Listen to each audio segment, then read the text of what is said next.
entonces estaba así, y aquí es donde quiero conectar con la clase de hoy. Entonces, observen este campo para no meter ruido. Quiero reescribir esta expresión. Entonces, tenemos que el campo eléctrico E del ejercicio anterior a lo largo del eje X es igual a menos QD sobre 4pi epsilon sub 0 x al cuadrado más d cuadrado cuartos elevado a la 3 medios en la dirección E sub y. Ya, me deshago esta hojita. Ese es lo mismo, ¿no? Igualitito. Este mismo. Entonces ese es el campo a lo largo del eje X únicamente. Entonces, este ejercicio se los puse, digamos, quiero llevarlos por ahí porque es un ejercicio que es muy rico, es una cosa así como su profesor. ¿Sí? Es muy interesante porque nos sale cosa que no habíamos llegado a ver y que yo creo que puede ser quizás nuevo para ustedes. O sea, el problema es de dos dipolos, ¿no? Una positivo acá, negativo aquí, así, de un dipolo, perdón, un dipolo eléctrico y estamos analizando el campo eléctrico a lo largo del eje X. Pero entonces, esto está separado de... Listo. Y entonces nos aparece esta expresión. A esta cantidad que está en el numerador, Q por D, eso tiene un nombre. Y en física es muy, muy importante. Fíjense que es el producto de la carga por la separación entre las cargas. Al producto Q por D se le conoce como el momento dipolar eléctrico. Y se denota por P. P es igual a Q por D. Y la dirección del momento dipolar eléctrico la determina el vector, digamos, que apunta de la carga negativa a la carga positiva. Entonces, Q por D, esto se llama momento dipolar eléctrico. El momento dipolar eléctrico. Entonces, en este sistema, uno puede tener aquí sus dos carguitas, digamos, ver el sistema como dos cargas puntuales separadas a una distancia de, opción 1. Y la opción número 2 es, en vez de ver esto, pues plantear el problema como un solo vector que va de la carga negativa hacia la carga positiva. Y la magnitud de este vector es Q por D y la dirección en la que apunta va de menos a menos. Entonces, esto es el momento dipolar eléctrico. Bueno, es una definición, esencialmente. ¿Lo habían escuchado antes? ¿No? Como que se relaciona con otras cosas que han visto antes o no? ¿Es algo nuevo para ustedes? Q por D. Nuevo para ti. No lo habían escuchado. Ok. Fíjense que es, por allá va a ir, Alexis, ajá. Ahorita no, pero por allá va.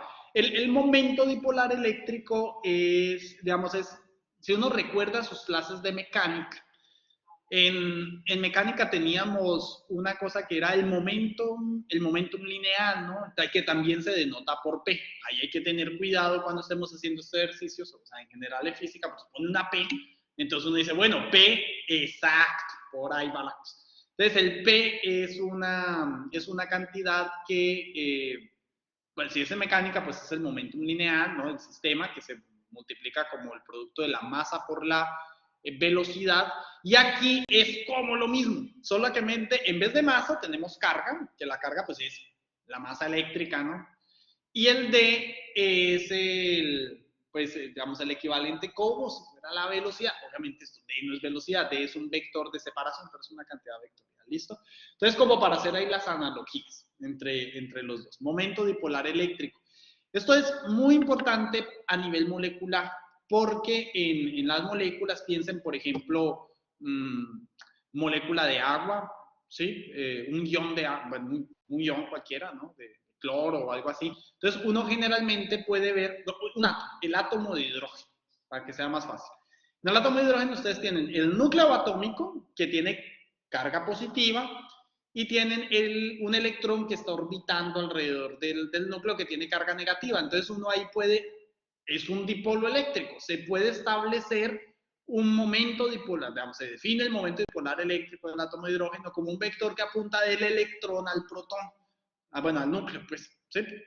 Y entonces pues una otra forma de ver el átomo de hidrógeno, pero lo interesante es que el momento dipolar entonces le confiere propiedades interesantes al átomo, digamos, no le confiere, nos permite inferir cosas bien interesantes del átomo. Por ejemplo, si el momento dipolar, si uno logra que el momento dipolar de una molécula siempre apunte en una sola dirección, que esto sería como el equivalente a lograr de que, digan ustedes, estoy exagerando y yo no sé de física atómica, pues, pero si uno pudiera, por ejemplo, dejar el electrón en un solo punto, entonces lograría de que el momento dipolar quede como apuntando en una sola dirección, ¿no?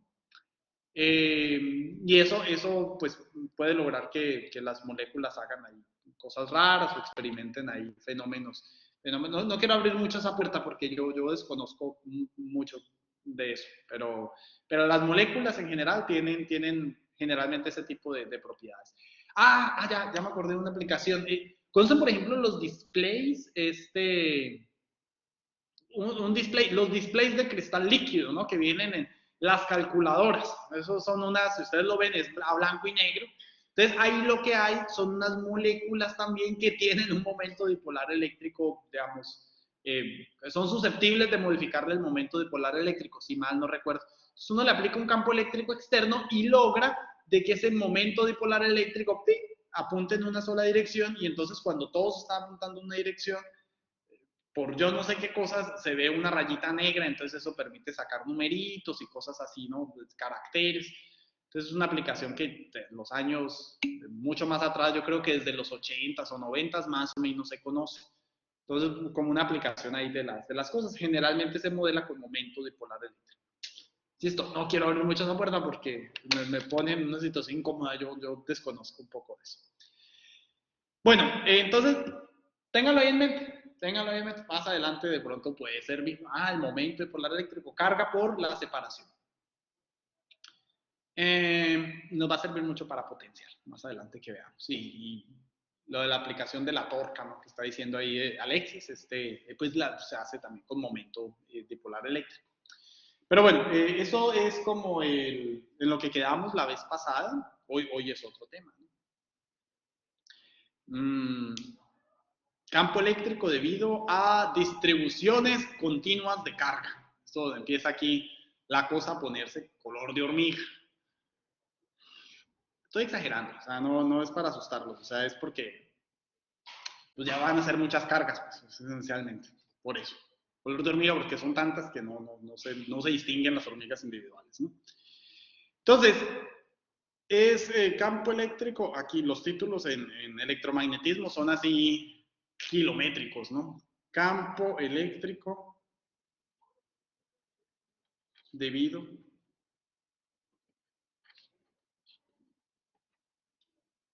a distribuciones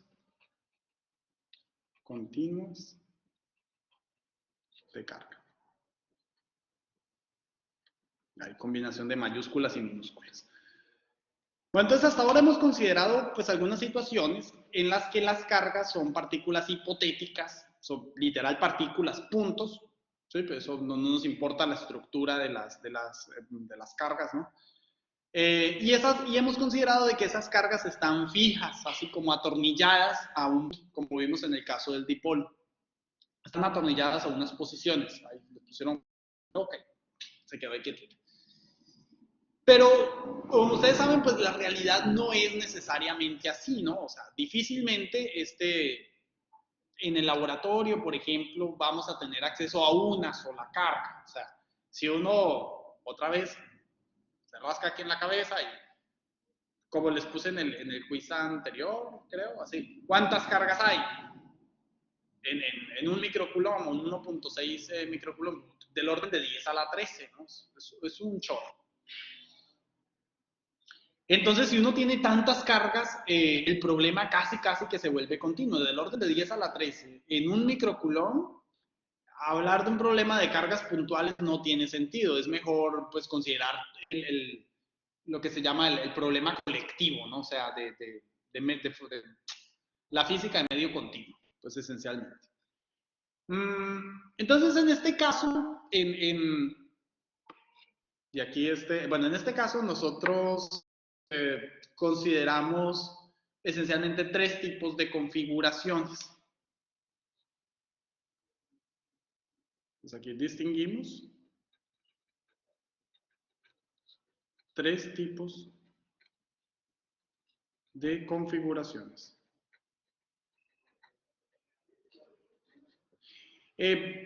Primera situación, la más fácil, es considerar que las cargas están distribuidas a lo largo de una línea. O sea, es que el problema es unidimensional. Sobre una línea. Es un problema 1D. Típico es digamos, un alambrito y hay muchas cargas una enseguida de la otra, ¿no? Entonces el alambrito no importa cuánto es el espesor, cuánto es el grosor, es un alambrito. Primera condición, primera situación posible, ¿no? Que las cargas estén a lo largo de una línea. Entonces es un problema unidimensional. La segunda es de que las cargas estén sobre una superficie.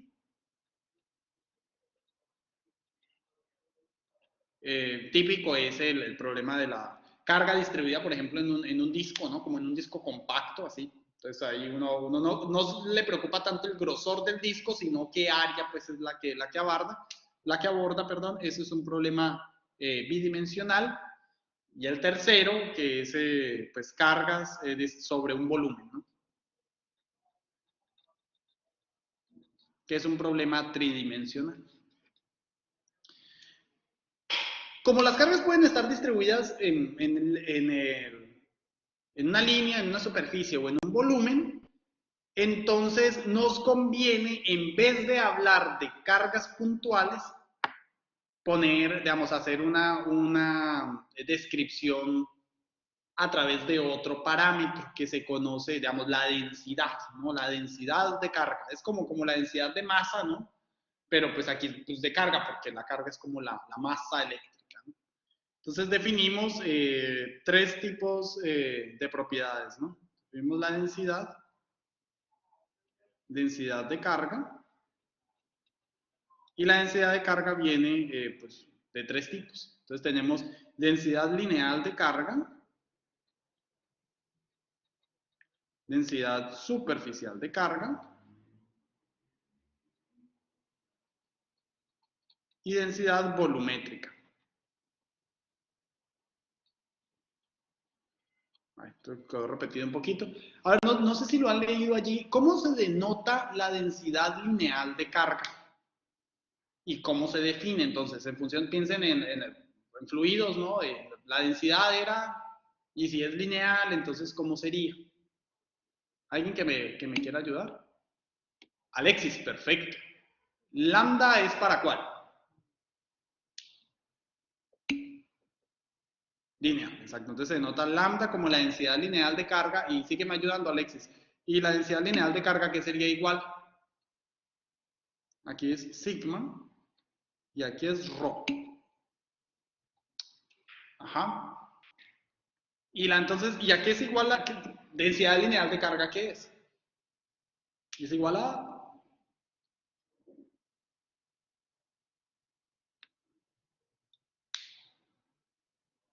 otra persona. Densidad. ¿Cómo se define la densidad?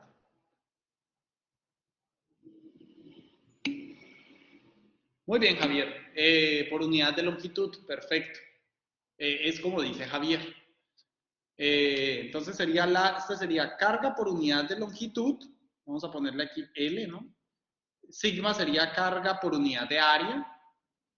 Y este es carga por unidad de volumen. Con el volumen, a mí me gusta mucho usar así la V, así con dos palitos para poder distinguir V y no confundirla. V de volumen y no V de velocidad. Listo. Definiciones, las densidades de carga. Para no tener que hablar de cargas individuales, ¿no? Y obviamente esto es cuando las cargas son, bueno, cuando uno lo mira como una carga grande, ¿no? Así, la carga dividida entre la longitud. Pero pues en los problemas que vamos a hacer en 5 minutos, ya vamos a empezar con esto, pues uno no tiene cargas que están distribuidas, digamos, a veces nos interesa resolver, analizar el problema con cargas infinitesimales, así bien chiquititas. Y entonces, si las cargas son infinitesimales, entonces la descripción alternativa para cargas infinitesimales es, en vez de hablar de Q, entonces tenemos una carga muy chiquitita, o sea, un dQ, y en vez de hablar de L, pues tenemos pues, una longitud infinitesimal, ¿no? De L. Entonces, lambda igual a dQ de L, aquí sería dQ de A, y esto sería dQ de B.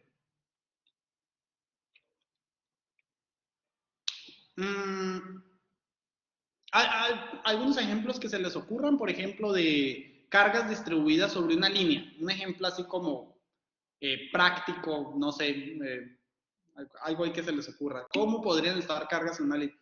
Una varilla de vidrio, yo le creo más a Carlos, porque en el vidrio, digamos, en una varilla, las varillas son generalmente gruesas, ¿no?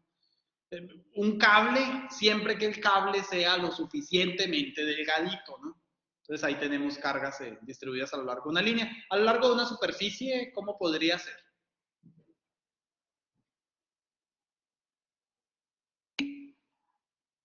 Perfecto, muy bien Alexis. Es decir, un globo, el mejor ejemplo que se te pudo ocurrir. Toma un globo, lo frota, ¿no? Y entonces, claro, pues queda distribuida. El grosor del globo es prácticamente insignificante. Entonces uno dice, pues la carga está sobre la superficie. Y otro, por ejemplo, sobre un metal, o sea, si uno tiene una esfera metálica, ¿ustedes qué creen? Una esfera sólida, maciza. ¿La carga ahí es volumétrica o es superficial? Den un momentito, voy a cerrar la puerta, es que esto está titilando mucho, no sé si es que es la cámara aquí de la compu. Pero van pensando, en una esfera sólida, ¿la carga qué sería? ¿Volumétrica o superficial?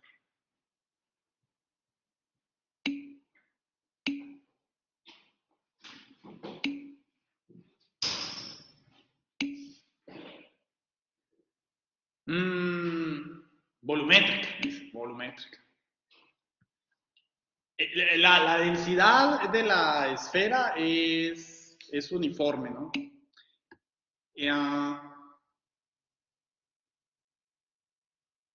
Bueno, y entonces, ahí ya Alexis dice otra cosa, ¿no? Entonces, superficial, y si fuera esfera, ahí estás un poco confundido, Alexis, es al contrario. En los aislantes, la carga está distribuida a lo largo en el volumen, ¿no? Porque en los aislantes las cargas no se pueden mover. Tapo, hagamos breve comerciales porque esto es muy importante. Depende del material. Sí, efectivamente. Pero por eso les dije, no era una esfera metálica. Espero que sí les haya dicho eso.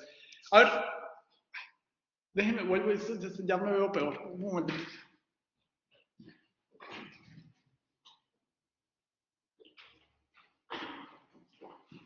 Ya. Nice, se cierra otra vez.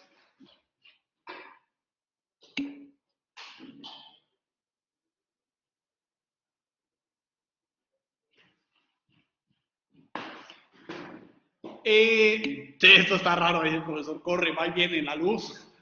Les he contado, por favor, los que vieron conmigo el laboratorio, no digan nada, por favor, para que no les dañen la sorpresa a los demás. También yo reciclo las historias, ¿no? O sea, tampoco me sé historias de todo el mundo. Sí, no, Alexis, ya te la sabes. Pues. ¿Les he contado la historia de los presos a algunos o no? Bueno, a los del laboratorio sí, pero a los otros no. La historia de los presos. Es una historia graciosa.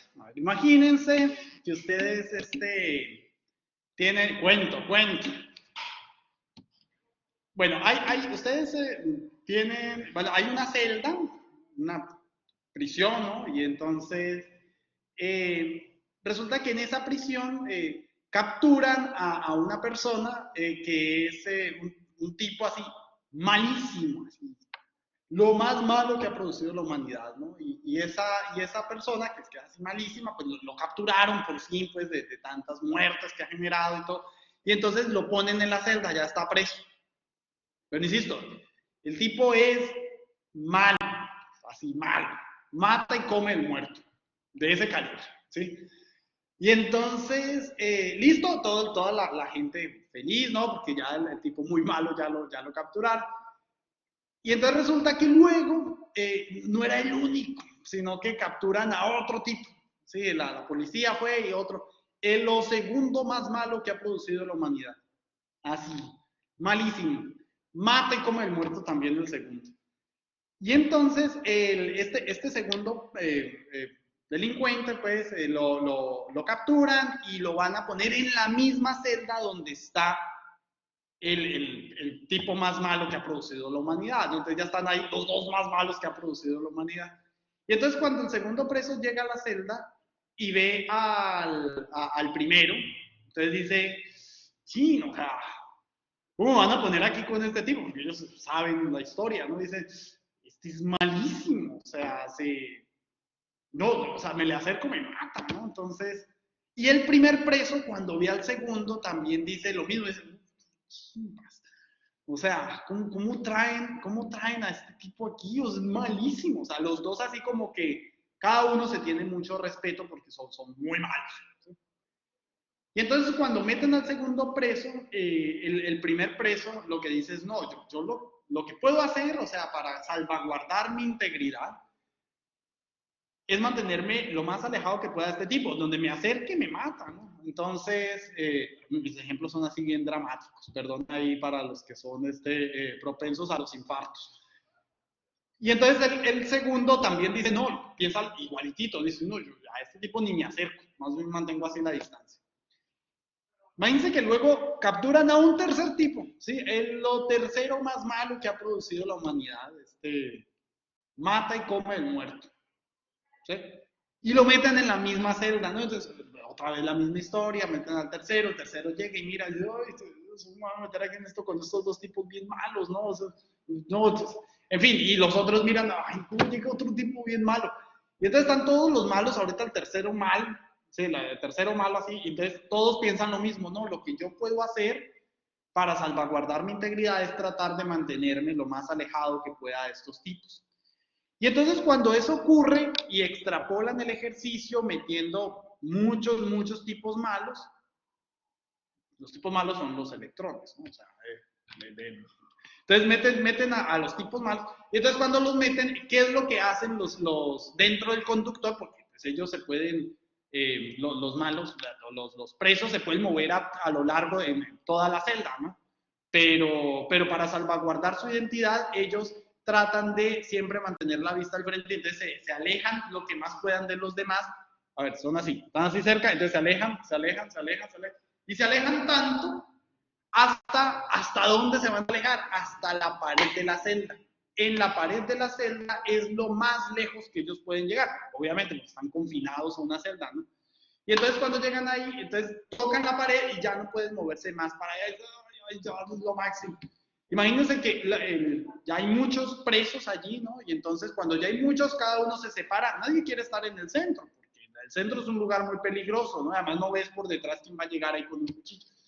Entonces, se van así separando, se alejan hasta la pared y entonces puede ser que vecino tuyo malo, que se va acercando, digamos, toca contra la pared y él mismo te ve a ti y el otro también se ve, y entonces tratan también de alejarse así de forma continua y entonces las cargas se distribuyen, digamos, los tipos malos, se distribuyen sobre la superficie bueno, en las paredes, ¿no? De la celda. En el centro no hay nada, no hay en el contexto de lo que le estoy diciendo, eso quiere decir que en el centro del material, el conductor de electricidad, no hay cargas eléctricas.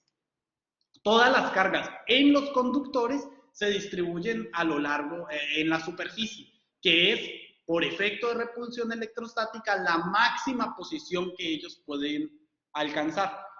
En los conductores ocurre eso porque las cargas eléctricas, los electrones en los conductores, se pueden mover a través del material, como vimos en esa simulación que les mostré que era en Java, ¿no? Que acercaba uno así y entonces todo se movía.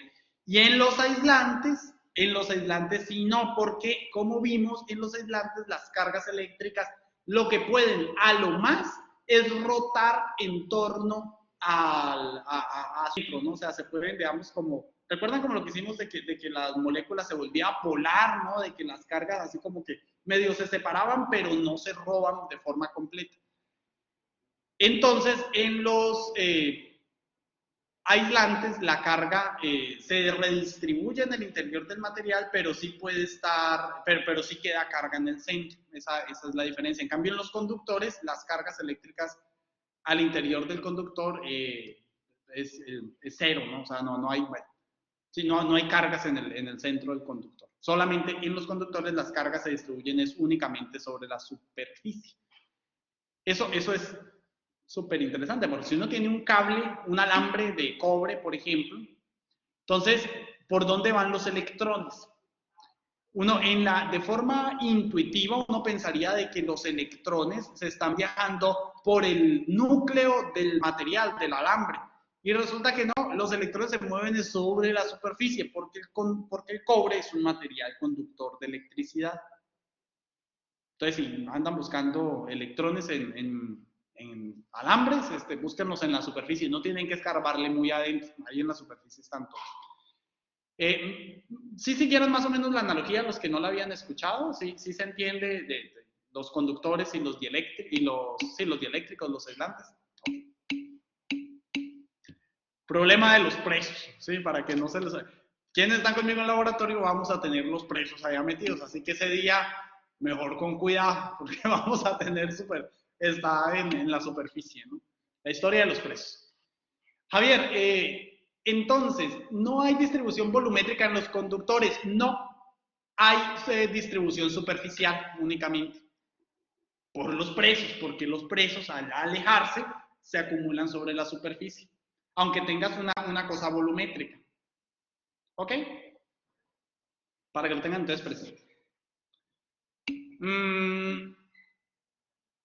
Y entonces, bueno, y ahí con eso termino. Entonces, claro, la distribución volumétrica de carga, el mejor ejemplo sería la carga que está en un material aislante, en una esfera de estas ¿cómo se llama? De unicel, ¿sí? Una esfera de un corcho, exactamente, Javier. Corcho, unicel, ¿qué otra cosa podría ser? Vidrio, plástico, aislantes de electricidad, caucho. Esas sí están a lo largo de todo el volumen. Muy bien. Esto se usa para muchas cosas. Por ejemplo, las fábricas de los automóviles, no sé si cómo funcionan, cómo pintan un carro, ¿no? Entonces, ponen, como el carro está hecho de, bueno, la latonería, pues, y todo esto, toda la parte de afuera está hecha también de un metal, entonces el carro, la pieza, la puerta del carro, por ejemplo, que la van a pintar, pues entonces simplemente la ponen, está aquí el tipo así, pues, para aplicar la pintura, y lo que hacen es que simplemente el pedazo de metal, a ver si aquí así, entonces esta es la puerta, ¿no? Y la puerta la conectan con unos cocodrilos, ¿no? Con cable de cocodrilo, no piensan en un cocodrilo animal, con un cocodrilo, y entonces queda en contacto eléctrico, ya tiene carga negativa o positiva, y luego la pintura, cuando sale por la boquilla, por efecto Venturi, ¿recuerdan? Entonces esas cargas eléctricas, la pintura sale cargada por efecto de fricción, por triboelectricidad. Entonces, como aquí hay carga negativa, puerta, y aquí hay carga positiva, que sale de la pintura, sale cargada, entonces por pura atracción electrostática, la pintura se pega a la puerta, y así no se desperdicia material, no se desperdicia pintura en el suelo. Bueno, o se minimiza un poquito eso, ¿no? Pero es una aplicación también ahí bien interesante de las cargas. Yo trabajé un tiempo en Suzuki, en Colombia, recuerdo, allá pintaban motos así, y yo, wow, mira las aplicaciones de las aplicaciones. Y entonces, pues, sí, súper, o sea, luego ven los lugares donde pintan y está muy limpio, o sea, no se ve casi pintura en el suelo, ¿no? En contraste, si va uno aquí a un taller de pintura de autos en una colonia, ¿no? Y eso, por Dios, hasta el mecánico está pintado, ¿no? Pero bueno.